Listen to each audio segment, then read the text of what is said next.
Welcome to Tejas Shipra channel. ಇವತ್ತು ನಾನು fish sambar ಮಾಡೋದು ಹೇಗೆ ಅಂತ ತೋರಿಸ್ಕೊಡ್ತೀನಿ. ಮೀನಿಗೆ ಫಸ್ಟು ಒಂದು ತೊಟ್ಟು ಅಥವಾ 2 ತೊಟ್ಟು ನಿಂಬೆ ರಸನ ಹಾಕಿ ಸ್ವಲ್ಪ ಅರಿಶಿನ ಹಾಕಿ ನೀಟಾಗಿ ತೊಳ್ಕೊಳ್ಳಿ. ಆವಾಗ ಜಾಸ್ತಿ ಸ್ಮೆಲ್ ಇರೋದಿಲ್ಲ. ಅದಾದಮೇಲೆ ಒಂದು ಬಟ್ಲಿಗೆ ಎಷ್ಟು ಬೇಕಾಗುತ್ತೋ ಅಷ್ಟು, ಅಂದರೆ 1 ಇಡಿಯಷ್ಟು ಹುಣಸೆಹಣ್ಣನ್ನು ನೆನೆಯೋಕೆ ಇಟ್ಕೊಂಡಿದ್ದೀನಿ. ಇವಾಗ ಮಸಾಲೆಗೆ ಏನು ಬೇಕು ನೋಡೋಣ. ಈರುಳ್ಳಿ, 1 ದಪ್ಪ ಟೊಮೊಟೊ, ಕೊತ್ತಂಬರಿ ಸೊಪ್ಪು, ಶುಂಠಿ, ಬೆಳ್ಳುಳ್ಳಿ, ಲವಂಗ ಮತ್ತು ಚಕ್ಕೆ. ಇದಾದಮೇಲೆ ಇದಕ್ಕೆ ಮಟನ್ ಸಾಂಬಾರು ಪೌಡರ್ ನಾನಿಲ್ಲಿ 5 ಸ್ಪೂನ್ ಮಟನ್ ಸಾಂಬಾರು ಪೌಡರ್ ತೊಗೊಂಡಿದ್ದೀನಿ.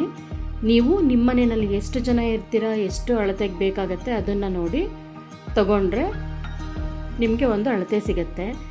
ಮಸಾಲೆನ ಹಾಕ್ಕೊಂಡು ಇದನ್ನೆಲ್ಲ ಸೇರಿಸಿ ಚೆನ್ನಾಗಿ ಫೈನಾಗಿ ರುಬ್ಕೊಳ್ಳೋಣ. ನೋಡಿ, ಇದೆಲ್ಲ ಸಾಮಾನು ಹಾಕ್ಕೊಂಡು ಚೆನ್ನಾಗಿ ರುಬ್ಕೊಂಡು ಇದನ್ನು ಒಂದು ಕಡೆ ಇಟ್ಕೊಳ್ಳೋಣ. ನೆಕ್ಸ್ಟ್ ಇದಾದಮೇಲೆ ಒಂದು ಸ್ವಲ್ಪ ಅಗಲವಾದ ಪಾತ್ರೆ ತೊಗೊಳ್ಳಿ, ಇಲ್ಲಾಂದರೆ ಕುಕ್ಕರ್ ತೊಗೊಂಡ್ರೂ ಆಯಿತು. ಆ ಪಾತ್ರೆಗೆ 1-2 ಸ್ಪೂನ್ ಎಣ್ಣೆನ ಹಾಕಿ ಸಣ್ಣಕ್ಕೆ ಹೆಚ್ಚಿರುವಂಥ ಒಂದು ಈರುಳ್ಳಿ, ಸ್ವಲ್ಪ ಅರಿಶಿನ ಹಾಕಿ ಚೆನ್ನಾಗಿ ಎಣ್ಣೆಯಲ್ಲಿ ಫ್ರೈ ಮಾಡ್ಕೋಬೇಕು. ಫ್ರೈ ಮಾಡ್ಕೊಂಡಾದಮೇಲೆ ನಾವು ಏನು ಚೆನ್ನಾಗಿ ಪೇಸ್ಟ್ ರುಬ್ಕೊಂಡಿರ್ತೀವಿ ಮಸಾಲಾನ, ಅದನ್ನು ಫಸ್ಟು ಒಂದು ಸ್ವಲ್ಪನ ಹಾಕಿ ಚೆನ್ನಾಗಿ ಹಸಿ ವಾಸನೆ ಹೋಗೋ ಥರ ಎಣ್ಣೆಯಲ್ಲಿ ಹುರ್ಕೋಬೇಕು. ಅದಾದಮೇಲೆ ಇನ್ನು ಉಳಿದ ಜಾರಲ್ಲಿರೋ ಮಸಾಲೆನೆಲ್ಲ ಇದಕ್ಕೆ ಸೇರಿಸಿ ಚೆನ್ನಾಗಿ ಸ್ವಲ್ಪ ತಿರುಗಿಸ್ಕೊಂಡಾದಮೇಲೆ ನಿಮಗೆ ಎಷ್ಟು ಗಟ್ಟಿ ಬೇಕು, ಎಷ್ಟು ತೆಳ್ಳಗೆ ಬೇಕು ಹದ ನೋಡಿಕೊಂಡು ನೀರು ಸೇರಿಸ್ಕೊಳ್ಳಿ. ತುಂಬ ತೆಳ್ಳಗೆ ಮಾಡೋಕ್ಕೆ ಹೋಗ್ಬಿಡಿ. ತುಂಬ ತೆಳ್ಳಗೆ ಮಾಡಿದ್ರೆ ಅಷ್ಟೊಂದು ರುಚಿ ಅನಿಸಲ್ಲ. ಸೊ ನಿಮಗೆ ಆ ಸಾರು ಥಿಕ್ನೆಸ್ಸು ಕಾಮನಾಗಿ ಗೊತ್ತಾಗತ್ತೆ. ಸ್ವಲ್ಪ ಇದಾಗಿರಲಿ. ನೀಟಾಗಿ ಹಾಕ್ಕೊಂಡು ನೀರು ಎಷ್ಟು ಬೇಕೋ ಅಷ್ಟನ್ನು ಹಾಕ್ಕೊಂಡು ಚೆನ್ನಾಗಿ ಈ ಖಾರನ ಕುದಿಯೋದಕ್ಕೆ ಬಿಟ್ಬಿಡಿ. ಚೆನ್ನಾಗಿ ಅದು ಖಾರ ಬೇಯಲಿ. ಅಷ್ಟರಲ್ಲಿ ನಾವು ಹುಣಸೆಹಣ್ಣನ್ನು ಕಿವುಚ್ಕೊಂಡು ರೆಡಿ ಮಾಡ್ಕೊಳ್ಳೋಣ.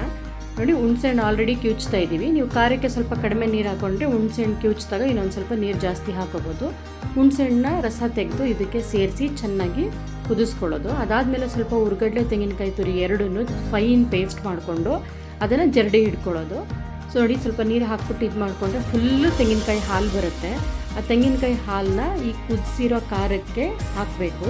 ಹಾಕಿ ಆದಮೇಲೆ ಇದನ್ನು ಸ್ವಲ್ಪ ಅದೆಲ್ಲವೂ ಚೆನ್ನಾಗಿ ಬೇಯೋದಕ್ಕೆ ಬಿಡಬೇಕು. ಈ ರೀತಿ ಬೇಯಬೇಕಾದ್ರೇ ನೀವು ಸಾಂಬಾರು ಗಟ್ಟಿ ಎಷ್ಟು ಬೇಕು, ತೆಳ್ಳಗೆ ಎಷ್ಟು ಬೇಕು ಅಂತ ಕನ್ಸಿಸ್ಟೆನ್ಸಿ ನೋಡಿಕೊಂಡು ಸಾಲ್ಟ್ ಹಾಕ್ಕೊಳ್ಳಿ.